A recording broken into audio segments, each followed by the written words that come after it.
بسم الله الرحمن الرحيم معنا wanaagsan halkan sidaad u jeedaan waxa ku beeran green house kan barbaroonigan wuxuu markas ku fiican yahay marka green house sida lagu beero ama drip irrigation ka loo isticmaalo maxaa ku yiraahdaa barbarooniga waa ka wax soo saar badan yahay waqtiyada kale marka meel caadi ah lagu beero hadda u jeedaan barbaroonigan inta uu leeyahay halkan xabo nafaqo fiican oo haysiya biyuusana si controlana nadiif ay maxaa ku yiraahdaa ku soo gaarayaan kan oo u jeedaan barbarooniyadan marka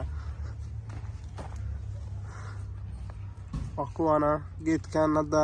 halkan geed 4 xabo wada kan waa la mid 5 xabo wada laakiin markasta waxa ay yihiin waaweyn mid kale noocyadan waa nooca maxaa ku yiraahdaa isbedela kalarka gaduudka iyo jaalaha leh hadda halkan sidaad uga jeedaan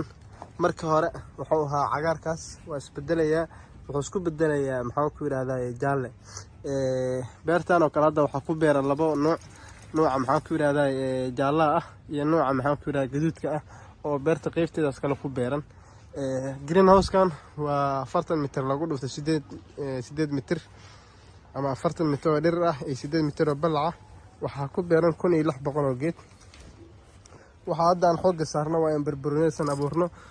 sida caadiga dibadii mar walba nooga imaanayeen laakiin halkan waa ay ku bixi karaan iyagoo maxaan ku yiraahdaa quruxdan iyo weyninkan iyo maxaan ku yiraahdaa tiradan qaba hadda kan sidaad u jeedaan waa isbedeli doonaa jaal oo soo socda marka mar walba wadanka wax lagu beero waxa weeye